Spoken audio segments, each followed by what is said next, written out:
चलिए शुरू करते हैं न्यूज पथ पर सफर और सबसे पहले ऐसी तस्वीरें आपको दिखाते हैं जिनका जिक्र सरे रहा है। ये तस्वीरें सुर्खियों में भी है और सोशल मीडिया पर भी है। इनसे आपका बाखबर होना बेहद जरूरी है क्योंकि चौराहे पर इन्हीं की चर्चा है। छत्तीसगढ़ के भिलाई में चलती बाइक पर रोमांस का एक मामला चर्चा में है। यहाँ एक जोड़ा बगैर नंबर वाली बाइक पर हैरान करने वाले अंदाज में सड़क पर फराटा भरता दिखा। खास बात यह है कि लड़की बाइक चला रहे अपने साथी के सामने पेट्रोल की टंकी पर बैठी दिखी। वो अपना चेहरा अपने साथी के जैकेट में छुपाकर उसे गले लगाए हुए दिख रही है। मामले की तफ्तीश के दौरान पुलिस इस जोड़े तक जा पहुंची। यहाँ भी लखनऊ की तरह दोपहिया पर रोमांस फरमाना इस जोड़े को भारी पड़ गया। पुलिस ने आरोपी लड़का लड़की समेत इस मामले में 4 लोगों को गिरफ्तार किया। जो लोग इवनिंग वॉक करते हैं, दौड़ करते हैं, वो भी इस तरह के लोगों के कारण दौड़ नहीं पाते, घूम नहीं पाते, तो कहीं ना कहीं इनके कारण समाज को भी नुकसान होता है। जो भी कानून को तोड़ेगा उसके खिलाफ कानून की कड़ी कार्रवाई की जाएगी। जब्त किया जाएगा, मोटर व्हीकल एक्ट के हिसाब से कार्रवाई की जाएगी।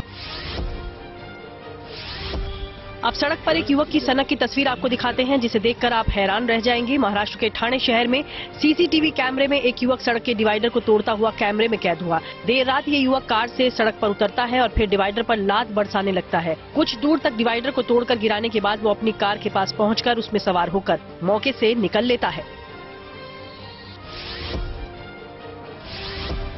तमिलनाडु में त्योहार के दौरान हादसे की एक तस्वीर आपको हैरान कर देगी। अरक्कोणम इलाके के नेमिली के मंडयम्मन मंदिर पर माइलेरू त्योहार को लेकर लोगों का जमावड़ा लगा हुआ था। परंपरा के अनुसार क्रेन से लटककर 3 लोग माला डालने की कोशिश कर रहे थे। इसी दौरान क्रेन असंतुलित होकर पलट गई। हादसे को लेकर मौके पर भगदड़ मच गई। हादसे में क्रेन सवार श्रद्धालुओं की जान चली गई। घायलों को इलाज के लिए अस्पताल ले जाया गया। कर्नाटक में जंजीरों में बंधे एक कुत्ते पर हमला करता हुआ तेंदुआ सीसीटीवी कैमरे में कैद हो गया। रामनगर जिले के रामपुरा गांव में रास्ते पर एक कुत्ता बंधा है जहां अचानक से एक तेंदुआ आकर उस पर झपट्टा मारता दिख रहा है और उसे दबोच लेता है। अचानक हुए इस हमले के बाद भी कुत्ता तेजी से हालांकि संभलता है और तेंदुए को ललकारता नजर आता है। ये देखकर तेंदुआ जिस तेजी से हमलावर बनकर आया था उसी तेजी से मौके से भाग भी निकलता है।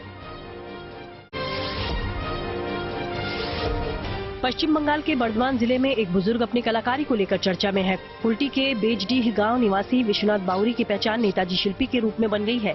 इन्हें महज 2 मिनट में दीवार पर नेताजी का चित्र बनाने में महारत हासिल है।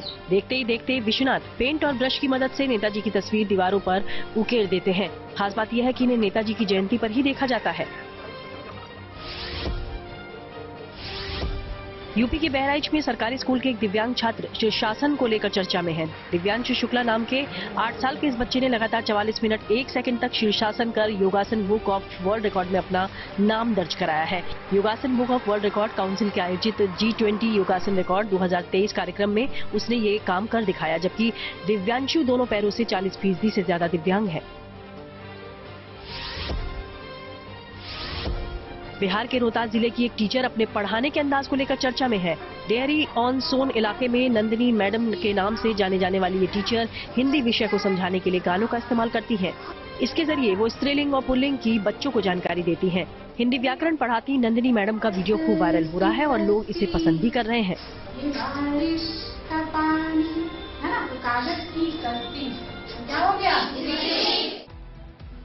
जिंदगी का सफर सुहाना हो इसके लिए सावधान रहना जरूरी है। रोजमर्रा की आपाधापी में कुछ देर बैठकर सोचना समझना ये जरूरी है कि आपके आसपास क्या हो रहा है और जो कुछ हो रहा है उससे हमारी जिंदगी, हमारा परिवार कैसे प्रभावित हो सकता है। इसलिए हॉर्न बजाकर बाखबर करने वाली खबर जरूरी होती है और ऐसी ही एक खबर जुड़ी है रील्स बनाने की सनक से लेकर। हम इसे सनक इसलिए कह रहे हैं क्योंकि कई बार रील्स बनाते हुए लड़के या फिर लड़कियां इस बात की फिक्र नहीं करते कि उनकी जिंदगी खतरे में पड़ सकती है। एक हाई स्पीड सड़क पर एक लड़की कार के सामने तसल्ली से वीडियो बनाती है बगैर ये सोचे समझे कि कोई हादसा हो सकता है। हालांकि ये नियमों के भी खिलाफ है, लेकिन आए दिन ऐसे वीडियो सोशल मीडिया पर नजर आते हैं। ये आदत, ये शौक बेहद खतरनाक है, इसलिए जरूरी है कि इस पर हॉर्न बजाया जाए।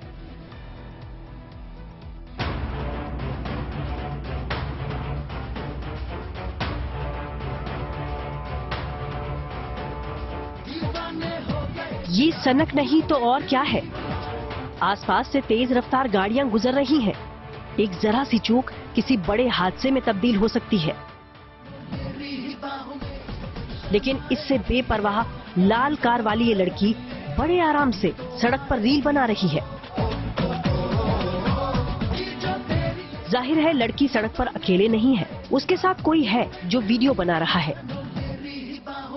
सड़क के किनारे कार खड़ी है जिस करीब से गाड़ियां गुजर रही हैं। समस्या रील बनाने से नहीं है,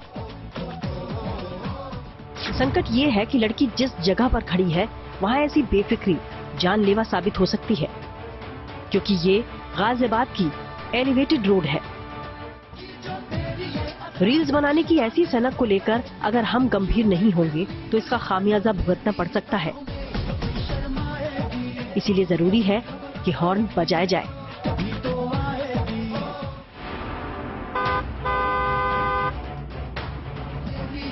एलिवेटेड रोड पर वीडियो बनाने के पीछे मकसद था कि सोशल मीडिया पर ज्यादा से ज्यादा लोग इसे पसंद करें। लेकिन लाल रंग की कार वाली इस लड़की का वीडियो इंस्टाग्राम पर वायरल हुआ तो गाजियाबाद पुलिस और ट्रैफिक पुलिस एक्टिव हो गई। इस वीडियो की जांच हुई, एफआईआर दर्ज हुई और 17,000 रुपए का चालान काटा गया।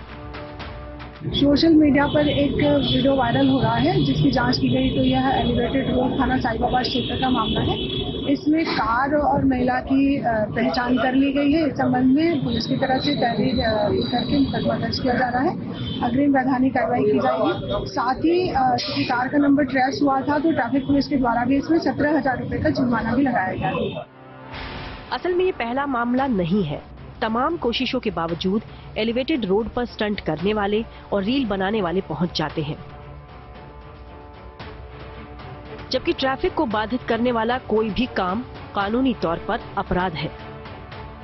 लेकिन फिर भी ये सिलसिला धड़ल्ले से जारी है, कभी एलिवेटेड रोड पर तो कभी भीड़ भाड़ वाली दूसरी सड़कों पर। सड़क पर, चौक चौराहे पर अपने आसपास की ट्रैफिक से अनजान लड़के लड़कियां धड़ल्ले से रील बना रहे हैं। कोई डांस कर रहा है, कोई ड्रामा। इन्हें तो इंस्टाग्राम या फेसबुक पर लाइक्स चाहिए।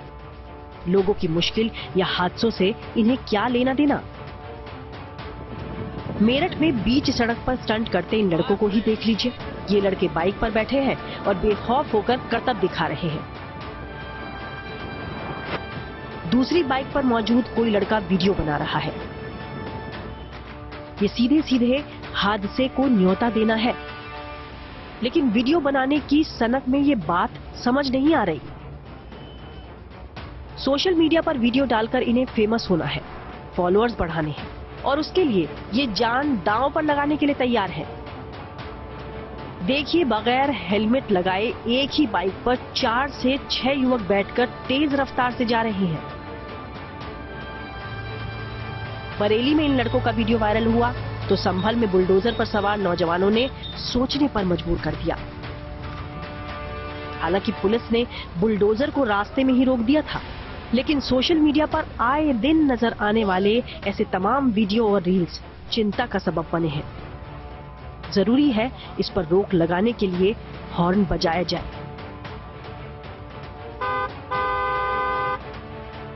Bureau report, good news today.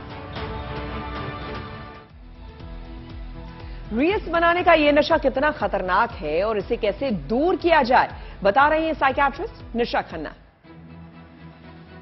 Risky behaviour में जाके ये चीजें करना वो कहीं ना कहीं आपकी एंटी सोशल ट्रेड्स को दिखाता है, और उस एंटी सोशल ट्रेड्स को अगर रोकना है तो सबसे पहले हमें अपने आप को, हमारे आसपास के लोगों को हमें बोलना होगा हम गलत कर रहे हैं और हम क्यों कर रहे हैं। हमें ये मानना होगा हमें एड्रेनलिन रश मिल रहा है। जैसे किसी को चोरी करके खुशी मिलती है, किसी को गाली देके खुशी मिलती है, किसी को दूसरे को दुख देके खुशी मिलती है। तो पहले हम आइडेंटिफाई करेंगे और क्या हम ये बिहेवियर सुधारना चाहते हैं।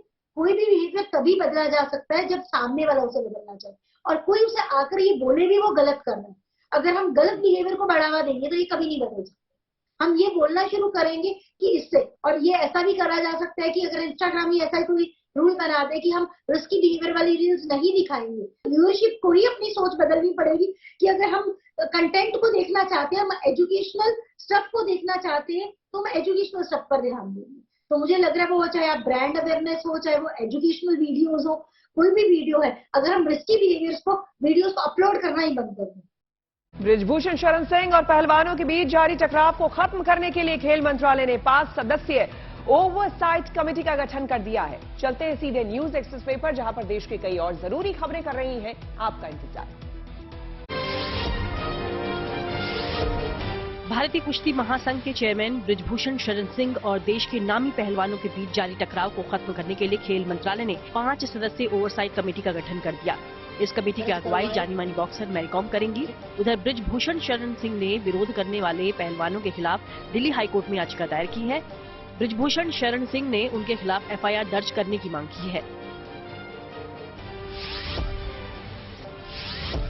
नेताजी सुभाष चंद्र बोस की 126वीं जयंती के मौके पर यूपी के पीलीभीत में कई जगह मानव श्रृंखला बनाई गई। इस मानव श्रृंखला में डॉक्टरों, इंजीनियर्स, शिक्षकों और पत्रकारों समेत 50,000 से ज्यादा लोगों ने हिस्सा लिया। इस मौके पर छात्र छात्राओं को यातायात जागरूकता की शपथ दिलाई गई। नेताजी की जयंती के अवसर पर बनाई गई मानव श्रृंखला का मकसद सड़क दुर्घटनाओं में कमी लाना था। केदारनाथ मंदिर के पट बेशक बंद है, लेकिन रुद्रप्रयाग जिला सैलानियों के आने से गुलजार है। रुद्रप्रयाग में हो रही बर्फबारी से यहाँ की कुदरती खूबसूरती में कई गुना इजाफा हुआ है, जिसकी वजह से पर्यटकों की भीड़ लगी हुई है।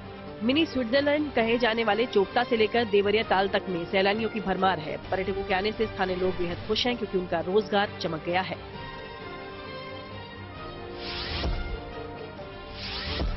40 दिनों की पैरोल पर बाहर आए गुरमीत राम रहीम का तलवार से केक काटने का वीडियो सामने आया है। 21 जनवरी को पैरोल पर बाहर आने के बाद राम रहीम बागपत के बरनावा आश्रम में रहकर अपने भक्तों को प्रवचन दे रहा है। इसी दौरान शाह सतनाम महाराज के अवतार महीने के अवसर पर उसने भक्तों को ऑनलाइन जोड़कर तलवार से केक काटा। 25 जनवरी को शाह सतनाम महाराज का अवतार दिवस है।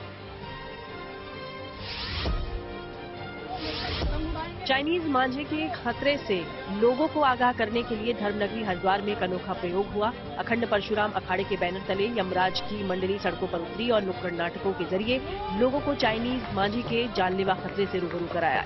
इतना ही नहीं, यमराज की इस मंडली ने ज्वालापुर कोतवाली और सिटी मजिस्ट्रेट के ऑफिस में पहुंचकर चाइनीज मांझे की बिक्री पर रोक लगाने की मांग की। और खबरों के एक्सप्रेसवे से आगे निकलते हैं और चलते हैं सियासी ढाबे पर, जहां आज की सबसे दिलचस्प सियासी खबर मौजूद है। समाजवादी पार्टी के नेता स्वामी प्रसाद मौर्य ने रामचरितमानस को पिछड़ों, दलितों और आदिवासियों के खिलाफ बताते हुए इस धार्मिक पुस्तक पर बैन लगाने की मांग कर दी है। अब जानकार इसे मंडल और कमंडल वाली राजनीति से जोड़कर देख रहे हैं, लेकिन ऐसे बयान के बाद सियासी बवाल जारी है। देखिए,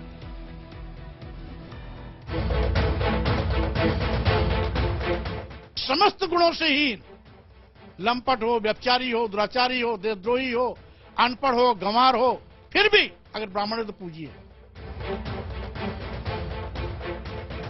स्वामी प्रसाद बौद्ध हैं, वो हिंदू धर्म को नहीं मानते। वो बसपा में रहे तब भी गाली देते रहे, सपा में है तब भी गाली देते हैं। मानसिक रूप से वो विक्षिप्त हो चुके हैं। ये नेता जो है ये चाहते हैं कि किसी तरह से हिंदुओं को गाली दो।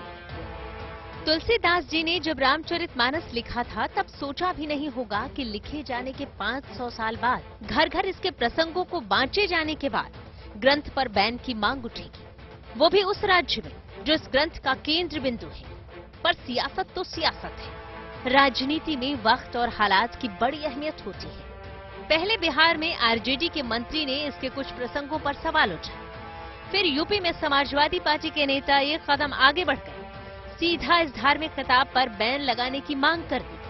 संपूर्ण नारी जाति को और वधिक समाज को जिस ग्रंथ के जिस अंश में अपमानित किया गया है उसके खिलाफ में खड़ा। जिस संविधान को हम नमन कर रहे हैं, अब इस देश के लोग उसको मान रहे हैं, उसमें कुछ विचार ऐसे हैं जो संविधान को पार्लियामेंट के गलियारों में जलाया जाता है, रौंदा जाता है। तो ये संविधान को जलाने वाले लोग को हमारे बयान पर आपत्ति हो सकती है, मेरे ऊपर कोई फर्क पड़ने वाला नहीं है। कोई करोड़ों करोड़ों लोग इसको नहीं पढ़ते, सब बकवास है। ये तुलसीदास ने अपनी प्रसन्नता, अपनी खुशी के लिए लिखा है। तो स्वामी प्रसाद मौर्य क्या चाहते हैं, क्या मांग करते हैं? इस अंश को सरकार को संज्ञान लेते हुए जो आपत्तिजनक अंश है उसे बाहर करना चाहिए, या इस पूरी पुस्तक को बैन कर देना चाहिए, जिससे कि बड़े पैमाने पर दलितों, आदिवासियों, पिछड़ों की भावनाएं आहत हो रही हैं। मतलब रामचरितमानस को बैन कर देना चाहिए, स्वाभाविक रूप से बैन कर देना चाहिए। अयोध्या में इन दिनों राम मंदिर का काम तेजी से चल रहा है। सियासत में इसकी चर्चा भी है और 2024 तक बनकर तैयार हो जाने के दावे भी हो रहे हैं। उत्तर प्रदेश की सियासत के लिए ये मंदिर हमेशा से बड़ा मुद्दा रहा है। ऐसे में कोई सबके आराध्य राम से जुड़े किसी ग्रंथ पर सवाल उठाए तो उसके पीछे कुछ तो रणनीति होगी ही। जो उत्तर प्रदेश की राजनीति को करीब से जानते हैं, उनका मानना है कि मंदिर के नाम पर एकजुट हो रहे वोट बैंक में पिछड़ों और दलितों की घेरेबंदी के जरिए सेंध लगाई जा सकती है। पर इस सेंधमारी में कहां तक जाना है, इसकी चंद्रशेखर और स्वामी प्रसाद मौर्य जैसे नेताओं ने कोई लिमिट तय नहीं की है। कितना भी ज्ञानी क्यों न हो, कितना भी विद्वान क्यों न हो, कितना भी ज्ञाता क्यों न हो, लेकिन शूद्र है तो उसका सम्मान मत करिए। क्या यही धर्म है? यही धर्म है? अगर यही धर्म है तो ऐसे धर्म को मैं नमस्कार करता हूं। क्या किया जाना चाहिए? इस ऐसे धर्म से हम ऐसे धर्म का सत्यानाश हो जो हमारा सत्यानाश चाहता है। दिलचस्प बात यह है कि जैसे चंद्रशेखर के बयान पर तेजस्वी चुप रहे, उसी तरह स्वामी प्रसाद मौर्य के बयान पर अखिलेश मौन है। यानी प्रयोग साफ है, अगर बयानबाजी ने उम्मीद के मुताबिक फल दिया तो ठीक, वरना पल्ला झाड़ने में वक्त नहीं लगता। लेकिन राम को राजनीति के केंद्र में रखने वाली बीजेपी बिहार में भी आक्रामक है और यूपी में भी। इस तरीके की बात किसी भी राजनेता के कहने के लिए मुझे नहीं लगता कि ये उचित है। और इस तरीके की मानसिकता रखना रामचरितमानस के बारे में, ये बहुत ही निकृष्ट मानसिकता है। ये अपने आप के चरित्र के बारे में वो दर्पण कर रहे हैं। स्वामी प्रसाद मौर्य जी ने जो बयान दिया है वो डिप्रेशन में दिया है, क्योंकि वो राजनीति में जो जब से वो चुनाव हारे हैं, वो जनता ने उनको नकारा है, तब से वो बहुत ही जो है दुखी है और अपने को चर्चा में लाने के लिए उन्होंने इस तरह का बयान दिया। समाजवादी पार्टी में मौजूद कुछ नेता भी रामचरितमानस पर मौर्य की बयानबाजी से नाराज हैं, या कम से कम उनके बयानों से तो ऐसा ही लग रहा है। समझना होगा कि इन बयानबाजियों के पीछे की रणनीति क्या है। असल में पिछले 8 सालों में बीजेपी ने ओबीसी, दलित और आदिवासी वोटर्स में जबरदस्त पैठ बनाई है। 2014 में बीजेपी को 34% ओबीसी वोट मिले थे, जो 2019 में 44% हो गए थे। 2014 में बीजेपी को 24% दलित वोट मिले थे, जो 2019 में 34% हो गए थे। उसी तरह 2014 में बीजेपी को 38% आदिवासी वोट मिले थे, जो 2019 में 44% तक पहुंच गया। विरोधियों को इसका काट चाहिए, जो वोट बैंक इनसे खिसका है वो वापस चाहिए। बिहार के मंत्री ने एक राह दिखाई, जिससे आरजेडी और समाजवादी पार्टी को लगता है कि अगर बहस जोर पकड़ती है तो कहीं न कहीं मंडल वाली सियासत मजबूत होगी, जिससे उन्हें फायदा मिल सकता है। अगर ऐसा है तो आने वाले दिनों में राम के चरित्र की महानता बताने वाले मानस पर सियासी बयानबाजी और तेज होगी। संतोष शर्मा के साथ bureau report, good news today. और राहुल गांधी भारत जोड़ो यात्रा के साथ जम्मू कश्मीर में है, लेकिन इस बीच उन्होंने एक इंटरव्यू दिया है जिसमें निजी जीवन से जुड़ी कई बातें उन्होंने बताई है और लगे हाथ ये भी बता दिया है कि उन्हें शादी के लिए कैसी लड़की चाहिए। देखिए। To get married anytime soon? Well, no marriage on the when the right girl comes along, I get married. Are you looking for one? I mean, if she comes along, she comes along. Yeah. Okay. It'll be good. Yeah. Nothing against marriage as an idea. Not at all. Okay, it's only the right person. The right person comes Yeah, I along. think part of the problem is my parents had a really lovely marriage, and they were like completely in love with each other. So my bar is very high. Yeah. But is there a checklist or anything? No, just a loving person who's intelligent. So just a person who's loving and is human. Okay, I think all the girls out there are getting the message. Okay, now you can get me in trouble now. और news पथ पर आगे है धन बाजार, जहां share बाजार से लेकर कारोबार जगत की सभी जरूरी खबरें होती हैं और इसका सीधा असर होता है आपकी आमदनी, आपकी जेब से। तो बिना देर किए हुए तेज रफ्तार खबरों में ये जरूरी खबरें छूट न जाए, आपको हम लिए चलते हैं धन बाजार। सोमवार 23 जनवरी को भारतीय शेयर मार्केट तेजी के साथ बंद हुआ। बीएसई सेंसेक्स जहां 319 अंक चढ़कर 60,941.67 अंक पर बंद हुआ, तो वहीं निफ्टी 90.9 अंक चढ़कर वापस 18,118.55 पर पहुंचा। हफ्ते के पहले कारोबारी सत्र में banking, IT, auto, pharma, FMCG, oil and gas sector के शेयरों में खरीदारी रही, तो metals, real estate, infra sector के शेयर गिरावट के साथ बंद हुए। सोमवार को राष्ट्रीय राजधानी में सोने का भाव 40 रुपए गिरकर 56,840 प्रति 10 ग्राम पर रहा। एचडीएफसी सिक्योरिटीज के अनुसार इससे पहले व्यापार में सोना यानी येलो मेटल ने प्रति 10 ग्राम 56,880 रुपए का भाव छुआ। वहीं चांदी के भी दामों में 85 रुपए की कमी देखी गई। इसी के साथ चांदी का भाव 68,980 रुपए प्रति किलोग्राम पर बंद हुआ।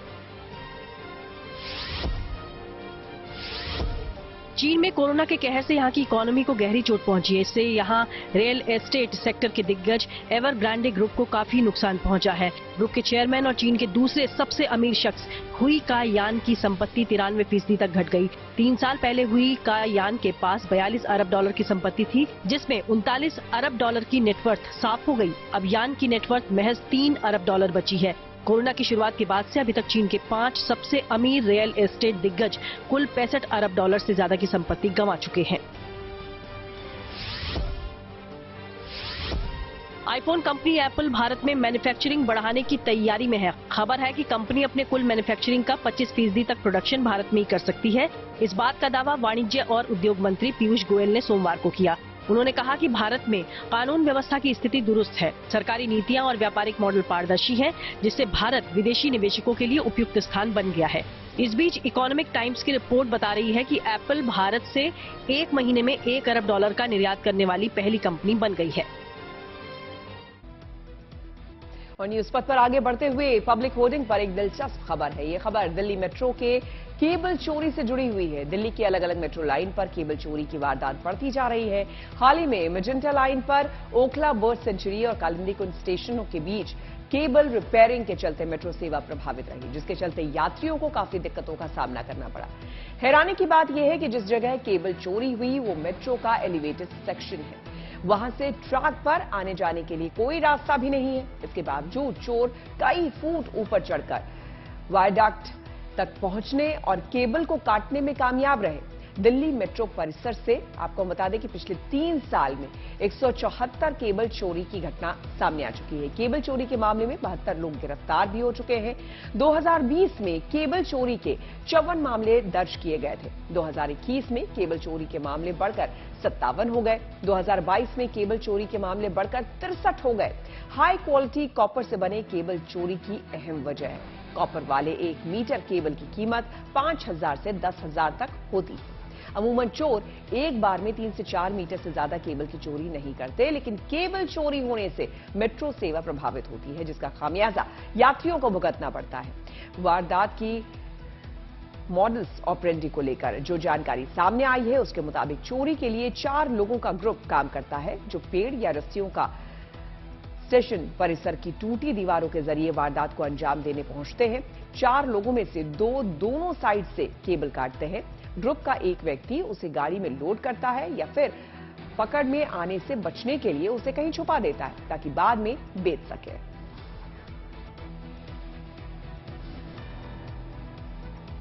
और चलिए अब रुक करते हैं प्रगति मार्ग का, जहां ऐसी खबरें हैं जो कि देश की तरक्की, प्रगति और लोगों की काबिलियत दिखाती है। ये खबरें दिल को सुकून देती है, अपने विकास के लिए एक भरोसा देती है। और ऐसी ही खबर है नई संसद की, जो कि करीब करीब बनकर तैयार है। ये प्रधानमंत्री मोदी का ड्रीम प्रोजेक्ट है, जिसका जल्द ही उद्घाटन हो सकता है, लेकिन उद्घाटन से पहले ही इसकी भव्य तस्वीरें सामने आ चुकी हैं। देखिए।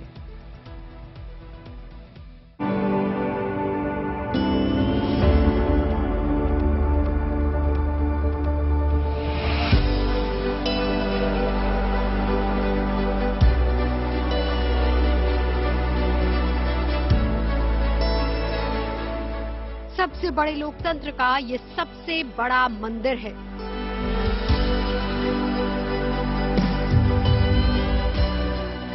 यानी नया संसद भवन बनकर तैयार है, जिसकी भव्यता और सुंदरता का अंदाजा इन तस्वीरों से लगाया जा सकता है। इसकी दरोदीवार पर की गई खूबसूरत नक्काशी एक नजर में ही किसी का भी मन मोह ले। इस नए संसद भवन में लोकसभा फ्लोर को राष्ट्रीय पक्षी मोर की थीम पर डिजाइन किया गया है। दीवार पर खास तरह की आकृतियों को इन तस्वीरों में देखा जा सकता है, जबकि उच्च सदन यानी राज्यसभा का इंटीरियर कमल की थीम पर तैयार किया गया है। हालांकि इस नए भवन में पुराने संसद भवन की तरह सेंट्रल हॉल नहीं है। सेंट्रल विस्टा रीडेवलपमेंट प्रोजेक्ट के तहत ये नया संसद भवन बनकर तैयार है, जिसकी आधारशिला नरेंद्र मोदी ने 2020 में रखी थी। तब विपक्ष की ओर से इसका विरोध किया गया था। हालांकि इसके बावजूद नए संसद भवन का निर्माण जारी रहा। अब ये नया संसद भवन सिर्फ दिखने में ही सुंदर नहीं है, बल्कि सुरक्षा के लिहाज से भी काफी मजबूत है। बताया जा रहा है कि नया संसद भवन पूरी तरह से भूकंपरोधी है, जिसका design HCP design planning and management private limited ने तैयार किया है। चलिए बढ़ेंगे आगे। आपको बता दें कि हिमालय में ग्लेशियरों के खत्म होने के बाद अब पिछले कुछ साल से लद्दाख में सर्दियों के दौरान आर्टिफिशियल ग्लेशियर और आइस स्तूप बनाने की पहल हो रही है। तो कैसे ये आइस स्तूप बनाए जा रहे हैं, इसके लिए क्या तरीका अपनाया जा रहा है और साथ ही किस तरह ये आर्टिफिशियल ग्लेशियर गर्मियों में पानी का साधन बनते हैं, इन तमाम बातों को समझा रहे हैं हमारे संवाददाता अशरफ वानी। आर्टिफिशियल ग्लेशियरों के बारे में आपने बहुत सुना होगा। दरअसल सर्दी के महीनों के दौरान जबकि तापमान लद्दाख क्षेत्र में -20 डिग्री तक चला जाता है और कई जगहों पर -30 से 40 भी जाता है और दिन में भी तापमान 0 से ऊपर नहीं आता है, तब ये आर्टिफिशियल ग्लेशियर्स और आइस स्तूपा जो हैं वो बनाए जाते हैं। दरअसल मेरे पीछे भी ये आइस स्तूपा जो है दिसंबर के महीने में बनना शुरू हो गया है। रात में इस पर पानी से स्प्रे होती है और वो पानी जो ही इस पर गिरता है वो जम जाता है और एक स्तूपा की शक्ल या ग्लेशियर की शक्ल लेता है। अगर आप 1 या 2 महीने के बाद इस पूरे परिसर को देखें तो यहाँ पर आपको सख्त बर्फ की एक पहाड़ नजर आएगी और वही आइस स्तूपा होगा। आइस स्तूपा क्यों होगा? क्योंकि ये एक उस स्तूपा की उस शेप में होगा और एक पहाड़ जो है आर्टिफिशियल ग्लेशियर वो बन के सामने आएगा। यहाँ पर आप देख सकते हैं कि किस तरह से पानी जो है इसमें लाया जाता है, वहाँ नलों से लाके बोर वेल से या दूसरे पानी के साधनों से वहां से आके ये पानी जो है पाइप से इस लकड़ी के आरजी ढांचे पर छिड़का जाता है और वो फ्रीज हो जाता है और ये स्तूपा की शेप या आइस स्तूपा की शेप ये बर्फ फिर ले लेता है। वायरल चौक पर जरा ठहरते हैं, देखते हैं उन वीडियोस को जो कि सोशल मीडिया पर छाए हुए हैं। और ये वीडियोस ऐसे हैं जो आपको कभी इमोशनल करेंगे तो कुछ वीडियोस ऐसे हैं जो आपको हंसाएंगे भी। देखिए इस वायरल वीडियो में 2 लोग पैराग्लाइडिंग सेट कर रहे हैं और एक बुजुर्ग महिला को हवा में उड़ाने की कोशिश की जा रही है।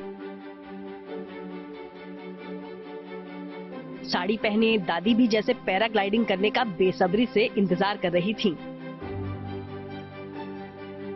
सोचिए जहां इस उम्र के पड़ाव में लोग ठीक से खड़े तक नहीं हो पाते, उस उम्र में इन्होंने कुछ ऐसे हैरतअंगेज करतब दिखाया कि लोग दांतों तले उंगलियां दबा लें। तभी कहते हैं कि उम्र बस एक नंबर ही होता है। अगर इंसान के अंदर हिम्मत और जज्बा हो तो वो किसी भी उम्र में कुछ भी कर सकता है।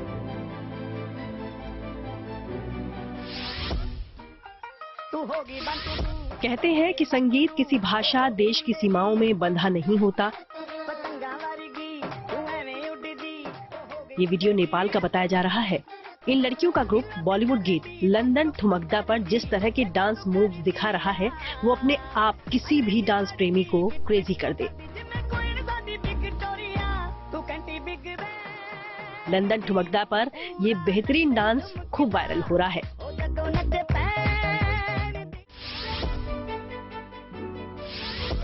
कंगारू के बारे में आप बहुत कुछ जानते होंगे, लेकिन क्या आप ये जानते हैं कि कंगारू अच्छे तैराक भी होते हैं? कंगारू तैरते समय अपनी पूंछ का इस्तेमाल करते हैं। कंगारू की पूंछ की शक्ति उनके पैरों के बराबर होती है और ये इंसानों की तरह खड़ा होने के लिए अपनी पूंछ का सहारा लेते हैं।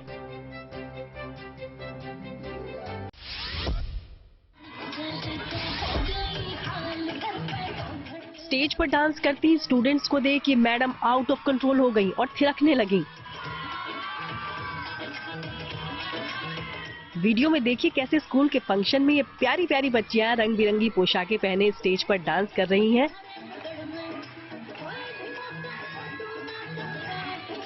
तभी अचानक वहां मौजूद मैडम स्टेज के नीचे पहुंचती हैं और जबरदस्त डांस कर हर किसी का ध्यान अपनी तरफ खींच लेती है।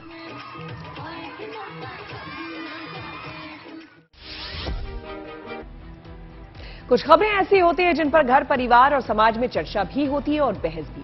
सोशल अड्डा में आज ऐसी एक खबर आपको हम दिखाते हैं। उत्तर प्रदेश की योगी सरकार ने नकल रोकने के लिए एक बेहद सख्त कदम उठाने का फैसला किया है। यूपी की बोर्ड परीक्षाओं में नकल करते पकड़े जाने पर राष्ट्रीय सुरक्षा कानून लगाने का फैसला किया गया है।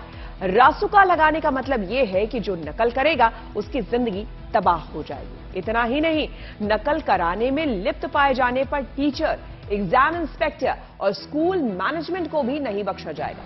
जाहिर सी बात है, उत्तर प्रदेश सरकार के इस कदम पर बहस छिड़ चुकी है। देखिए ये रिपोर्ट।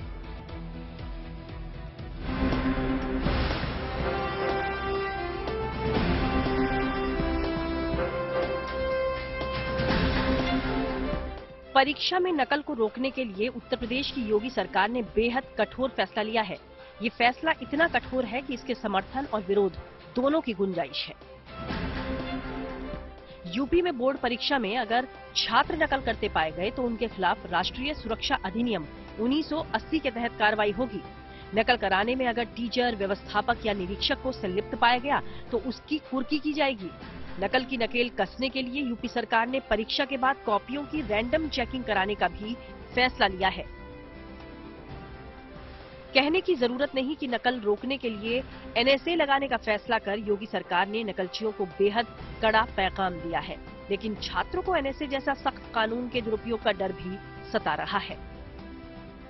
बहुत अच्छा कदम है। जो छात्र मेहनत करके परीक्षा देते हैं और कई छात्र जो हैं ऐसे नेक्सस से जुड़े हुए हैं जो चीटिंग करके पास हो जाते हैं, अच्छे नंबर ले आते हैं, तो ये ज़्यादा पढ़ के जो जाते हैं छात्र, मेहनत करते हैं, ये उनके साथ अन्याय होता है। कि इस स्टेप से ये फायदा मिलेगा कि जो बच्चे मेहनत करके पढ़ रहे हैं उनके लिए इंसाफ है इसमें और जस्टिस होगा उनके साथ, क्योंकि चीटिंग करने से कोई फ्यूचर नहीं है किसी बच्चे का और चीटिंग करने से ना किसी को लाभ मिला है आज तक, ना कभी भविष्य में मिलेगा। दरअसल राष्ट्रीय सुरक्षा कानून के प्रावधान इतने सख्त हैं कि एक बार लपेटे में आने के बाद जमानत की भी गुंजाइश नहीं रहती। एनएसए के तहत किसी को गिरफ्तार करने के बाद बिना चार्जशीट के 12 महीने तक जेल में रखा जा सकता है। 3 महीने तक जमानत की गुंजाइश नहीं रहती। सरकार चाहे तो इस अवधि को 3-3 महीने कर 1 साल तक बढ़ा सकती है। लोअर कोर्ट में इसे चुनौती नहीं दी जा सकती। हिरासत में लिया गया व्यक्ति सिर्फ हाईकोर्ट की एडवाइजरी बोर्ड के सामने अपील कर सकता है। कहने की जरूरत नहीं कि उत्तर प्रदेश में नकल करते अगर कोई पकड़ा गया तो उसकी जिंदगी तबाह हो सकती है। हालांकि नकल को लेकर अगर खौफ होगा तो छात्रों के मन में मेहनत की प्रेरणा जगेगी, इससे भी इनकार नहीं किया जा सकता। ज्यादा दबाव डालेंगे तो ज्यादा जल्दी सुधार होगा और शिक्षा की स्थिति हमारे प्रदेश में आगे बढ़ेगी और इससे बहुत लोग नकल करना छोड़ देंगे और मेहनत के रास्ते में चलना शुरू कर देंगे। नकल करके छात्र पास तो हो जाएगा, मार्कशीट मिल जाएगी, अच्छे नंबर मिल जाएंगे, हर अच्छे कॉलेज में एडमिशन मिल जाएगा, बट वो मतलब सिचुएशन उसके आगे आ जाएगी कि अगर मुझे नॉलेज है तब तो मैं कहीं भी रहकर कुछ भी कर सकता हूँ, बट ऐसे अगर मुझे नहीं नॉलेज है, अगर सिर्फ डिग्री बेस करेंगे तो काम वो नहीं हो पाता है। यूपी में 10वीं और 12वीं दोनों बोर्ड की परीक्षाएं 16 फरवरी से शुरू हो रही हैं। 10वीं बोर्ड की परीक्षा 3 मार्च को, जबकि 12वीं बोर्ड की परीक्षा 4 मार्च को खत्म होगी। 8 मार्च को होली है। नकल नहीं करने वाले छात्रों की होली तो इस बार रंगों से सराबोर रहेगी, लेकिन नकल करते पकड़े जाने वाले छात्रों की होली के रंग में भंग पड़ सकता है। Bureau report, good news today. निर्देशक लव रंजन खुराना की बहुचर्चित फिल्म तू झूठी मैं मक्कार का ट्रेलर रिलीज हो गया है। इसके साथ ही फिल्मी मोड़ पर और क्या है दूसरी जरूरी खबरें, आइए देखते हैं। एक्ट्रेस सारा अली खान की अपकमिंग फिल्म ए वतन मेरे वतन की announcement OTT platform Amazon prime video पर हो गई है। 23 जनवरी को प्राइम वीडियो ने सारा की इस फिल्म का टीजर अपने YouTube चैनल पर भी रिलीज किया। फिल्म के टीजर से अंदाजा लगाया जा सकता है कि इसमें सारा अली खान फ्रीडम फाइटर का किरदार अदा कर रही हैं। हम फिल्में बनाते हैं, फिल्में को सेंसर बोर्ड में ले जाते हैं, वहाँ से पास करवा के सब कुछ ले जाके फिर कोई ना कोई कुछ ना कुछ बोल देता है, फिर गड़बड़ हो जाती है सब कुछ। लेकिन अभी I think because he said it, I think things will work out for us. Bollywood actor Akshay Kumar ने प्रधानमंत्री मोदी की भाजपा कार्यकर्ताओं को फिल्मों को लेकर दिए जा रहे गैर जरूरी कमेंट देने पर दी गई सलाह का स्वागत किया। उन्होंने कहा कि अगर हमारे प्रधानमंत्री ऐसा कुछ कहते हैं तो इसका जरूर प्रभाव पड़ेगा। निर्देशक लव रंजन खुराना की बहुचर्चित फिल्म तू झूठी मैं मक्कार का ट्रेलर रिलीज हो गया। इस फिल्म के जरिए पहली बार श्रद्धा कपूर और रणबीर कपूर रोमांस करते नजर आ रहे हैं। इस मोस्ट अवेटेड फिल्म का कंटेंट बोल्ड बताया जा रहा है। ये फिल्म का लंबे अरसे से इंतजार कर रहे हैं। अब किसी का भाई किसी की जान के टीजर रिलीज की डेट सामने आ गई है। 25 जनवरी को फिल्म का टीजर रिलीज हो रहा है। फिल्म से एक्टर अपना फर्स्ट लुक पहले ही जारी कर चुके हैं। इजराइल के प्रधानमंत्री बेंजामिन नेतन्याहू ने अपने मंत्रिमंडल के वरिष्ठ सहयोगी आरहे डेरी को बर्खास्त कर दिया है। चलते हैं सीधे न्यूज एक्सप्रेस पर, जहां पर दुनिया की कई जरूरी खबरें कर रही हैं आपका इंतजार। थाली से रोटी गायब होने के बाद पाकिस्तान के लोगों के घरों की बत्ती भी गुल हो चुकी है। पूरा पाकिस्तान ऐतिहासिक बिजली संकट के दौर से गुजर रहा है। आलम यह है कि बिजली सप्लाई ठप होने से मेट्रो का परिचालन भी रुक गया है। बलूचिस्तान के 22 जिलों में बिजली आपूर्ति ठप है, तो वहीं इस्लामाबाद, कराची, लाहौर और मुल्तान समेत कई जिलों में जबरदस्त लोड शेडिंग हो रही है। कंगाली के कगार पर खड़े पाकिस्तान के कंज्यूमर्स को 1 यूनिट बिजली के लिए 43 रुपए तक चुकाना पड़ रहा है। इजराइल के प्रधानमंत्री बेंजामिन नेतन्याहू ने अपने कैबिनेट के वरिष्ठ सहयोगी आरहे डेरी को बर्खास्त कर दिया है। इजराइल के सुप्रीम कोर्ट ने नेतन्याहू से डेरी के खिलाफ एक्शन लेने का आदेश दिया था। आरहे डेरी को कर अपराध के मामले में पिछले साल दोषी करार दिया गया था, लेकिन उसके बाद भी वो कैबिनेट में बने हुए थे। कैबिनेट मीटिंग में नेतन्याहू ने कहा कि मैं बेहद भारी दिल और दुख के साथ आपको बर्खास्त कर रहा हूँ, क्योंकि मैं मजबूर हूँ। ई कॉमर्स जायंट अमेजॉन ने भारत में अपनी एयर सर्विस लॉन्च कर दी है। टेक्नोलॉजी से जुड़ी ऐसी ही कुछ और अहम खबरों को जानने और समझने के लिए आपको हम सीधे लिए चलते हैं डिजिटल गली। माइक्रोसॉफ्ट ने एक अनूठा AI मॉडल पेश किया है। इसकी मदद से किसी भी टेक्स्ट को आवाज में कन्वर्ट किया जा सकता है। WALL-E नाम का माइक्रोसॉफ्ट का ये AI मॉडल किसी भी टेक्स्ट को सिर्फ 3 सेकंड के गैप में पढ़ सकता है। इतना ही नहीं, ये उस टेक्स्ट में इमोशनल टच भी दे सकता है। इसके अलावा WALL-E किसी की भी आवाज निकाल सकता है। फिलहाल कंपनी ने इसका एक सैंपल दिखाया है, लेकिन इस प्रोजेक्ट पर तेजी से काम हो रहा है। ई कॉमर्स जायंट अमेजॉन ने भारत में अपनी एयर सर्विस लॉन्च कर दी है। अमेजॉन एयर सर्विस से कस्टमर्स को काफी फायदा होगा, क्योंकि इससे सामान की डिलीवरी काफी फास्ट हो जाएगी। कंपनी ने इसके लिए कार्गो एयरलाइन क्विक जेट के साथ पार्टनरशिप की है। कंपनी बोइंग 737-800 प्लेन की फुल कार्गो कैपेसिटी यूज करना चाहती है। कंपनी फिलहाल मुंबई, बेंगलुरु, हैदराबाद और दिल्ली में डिलीवरी फैसिलिटी देगी। यूपीआई पेमेंट के क्षेत्र में अब गूगल ने पेटीएम और फोन पे को चुनौती देने का फैसला किया है। गूगल भी अब वॉइस अलर्ट मैसेज लॉन्च करने की तैयारी कर रहा है। दरअसल जब यूपीआई के जरिए आप पेमेंट करते हैं तो साउंड बॉक्स से मर्चेंट को पेमेंट रिसीव का अलर्ट मैसेज मिलता है, जिससे खरीदार और विक्रेता दोनों को कंफर्मेशन मिल जाता है। इस रेस में अब गूगल भी उतर रहा है। एप्पल के प्रीमियम लैपटॉप यानी मैकबुक महंगा होने की वजह से नहीं खरीद पाने वाले ग्राहकों के लिए भारत में प्राइम बुक को इंट्रोड्यूस किया गया है। प्राइम बुक IIT दिल्ली के इंजीनियर्स के स्टार्टअप का प्रोडक्ट है। इसकी कीमत मैकबुक के मुकाबले बेहद कम, महज 15,000 रुपए रखी गई है। ये एक made in India Android laptop है, जिसे खास तौर से छात्रों के लिए डेवलप किया गया है। आईसीसी ने साल 2022 की बेस्ट पुरुष T20 इंटरनेशनल टीम का ऐलान कर दिया है। खेल जगत से जुड़ी ऐसी कुछ और खबरों को जानने के लिए सीधे आपको लिए चलते हैं खेल चक्कर। आईसीसी ने साल 2022 की बेस्ट पुरुष T20 इंटरनेशनल टीम का ऐलान कर दिया है। इस टीम में भारत के 3 खिलाड़ियों को जगह मिली है, वहीं इंग्लैंड के जोस बटलर को टीम की कमान सौंपी गई है। इनके अलावा मोहम्मद रिजवान, विराट कोहली, सूर्य कुमार यादव, ग्लेन फिलिप्स, सिकंदर रजा, हार्दिक पांड्या, सैम करन, वानिंदु हसरंगा, हारिस रऊफ और जोश लिटिल टीम में हैं। इस बुधवार को बीसीसीआई की महत्वाकांक्षी महिला आईपीएल की टीमों की नीलामी होनी है। बोर्ड को इस नीलामी से 4000 करोड़ रुपए की कमाई की उम्मीद है, क्योंकि इसमें कई शीर्ष व्यवसायिक घराने अपनी बोली लगाने उतर रहे हैं। बाजार विशेषज्ञों के अनुसार टीमों की बंद बोली नीलामी में प्रत्येक टीम के 500 से 600 करोड़ रुपए में बिकने की उम्मीद है। इंटरनेशनल लीग T20 के 13वें मुकाबले में दुबई कैपिटल्स ने MI एमिरेट्स को 16 रन से मात दी। दुबई कैपिटल्स की जीत में उसके कप्तान रोमैन पॉवेल का बल्ला जमकर गरजा, जिन्होंने एक के बाद एक 10 छक्के और 4 चौकों के साथ महज 41 गेंद पर 97 रन की ताबड़तोड़ पारी खेली। सोशल मीडिया पर वायरल हो रहे उनके कुछ शॉट्स महेंद्र सिंह धोनी की याद दिला रहे थे। न्यूजीलैंड के खिलाफ तीसरे और आखिरी वनडे में पहले टीम इंडिया के खिलाड़ियों ने उज्जैन के महाकालेश्वर मंदिर में पूजा अर्चना की। सूर्य कुमार यादव, कुलदीप यादव और वाशिंगटन सुंदर भस्म आरती में शामिल हुए। भारत और न्यूजीलैंड के बीच 24 जनवरी को इंदौर के होलकर स्टेडियम में वनडे मैच है। मैच के लिए दोनों टीमें इंदौर पहुंच चुकी हैं।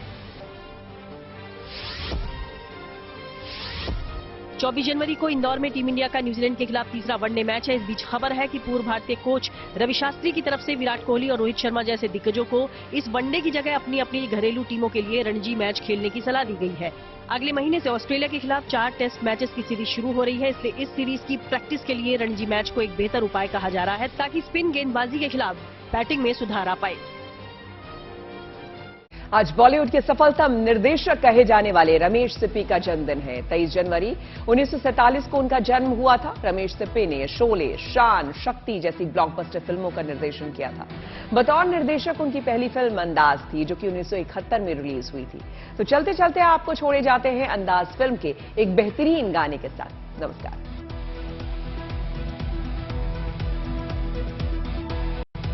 जिंदगी एक सफर है सुहाना, यहाँ कल क्या हो किसने जाना। जिंदगी एक सफर है सुहाना, यहाँ कल क्या हो किसने जाना। हाँ, जिंदगी एक सफर है सुहाना, यहाँ कल क्या हो किसने जाना। अरे ओडले ओडले ओ, ओडले ओडले ओ, ओडले ओडले ओ, ओडले ओडले ओ, ओडले ओडले ओ, ओडले ओडले ओ।